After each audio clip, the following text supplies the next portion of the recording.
Kadi avait 27 ans et les mains pleines de cicatrices invisibles. Elle vivait à Ndala, une grande ville africaine où les marchés s'étendaient comme des fleurs nocturnes, où les klaxons et les rires se mêlaient à l'odeur du braisé et du café grillé. Ndala n'était ni totalement moderne ni tout à fait ancienne, immeubles de ciment, lampadaires grinçants, restaurants branchés à côté de cases transformées en boutiques. Kadi travaillait de jour comme couturière, raccommodant les robes des mariages et les vestes des chauffeurs de taxi-moto. Mais la nuit, elle suivait une autre couture, celle qui rattachait les fils invisibles entre les vivants et le monde qu'on nommait sorcellerie. Un soir de pluie, une fillette du quartier frôla la mort après avoir bu une potion donnée par une dame voisine. Kadi regarda la petite vomir sous la lueur tremblante d'un néon. Les médecins avaient des mots lourds et des dossiers fermés, la mère pleurait en silence. Ce fut l'étincelle. Kadi savait qu'elle pouvait aider autrement que par des ordonnances. Elle n'était pas née sorcière comme dans les légendes, elle avait appris, au fil des ans, des remèdes de sa grand-mère et des histoires murmurées au coin des feux. Là, elle décida d'agir. Kadi passa 3 nuits à préparer un remède, feuilles de mamba cigrée, racines de liane-cœur, un peu de sel et une prière qu'elle avait apprise dans l'obscurité d'un grenier. Le rituel n'était pas spectaculaire, pas de cercle de feu mais précis, un bol en terre, de l'eau de pluie, une chanson ancienne. Elle administra la potion à la fillette à l'aube. La petite toussa, ouvrit les yeux. La mère sanglota, pressa Kadi contre elle. Le bouche-accent grave bouche n'était pas de la magie, diraient certains, mais pour Kadi, chaque réussite était un fil retissé dans la toile du vivant. Ce succès la conforta, et l'attira aussi dans des chemins plus profonds. Kadi trouva un vieux carnet griffonné dans le marché aux vieilleries, paroles, symboles, recettes effacées. Elle devint apprentie d'elle-même, testant, notant, reculant quand il le fallait. Elle posa des règles strictes, ne pas manipuler le sort pour faire du mal, ne pas s'immiscer dans l'amour forcé, ne pas voler la volonté d'un autre. Les règles tenaient parce qu'elle était fragile, la sorcellerie, pensa-t-elle, était comme une langue étrangère belle, dangereuse si l'on traduisait mal. L'argent manquait. Les demandes affluèrent, un commerçant voulut attirer la chance, un chef de chantier voulut calmer l'insubordination, un père voulut qu'on ramène la femme qu'il avait perdue. Kadi dit non à certains. Mais quand la tante qu'il avait élevée tomba malade et que l'hôpital demanda un salaire que Kadi n'avait pas, la tentation fit son nid. Un client offrit une somme ronde en échange d'un charme, juste pour apaiser la chance, et Kadi, à contre-cure, accepta.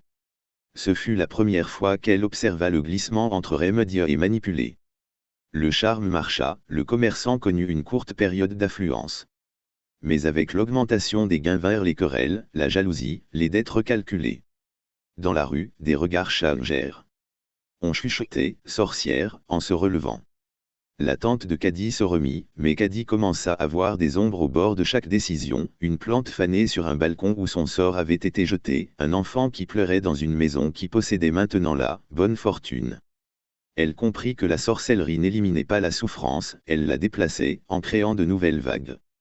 Un incendie éclata dans un immeuble près du marché. Parmi les victimes, il y avait Yoro, son ami d'enfance, coincé au 3e étage. Les pompiers luttaient contre les flammes, l'air était noir et brûlant.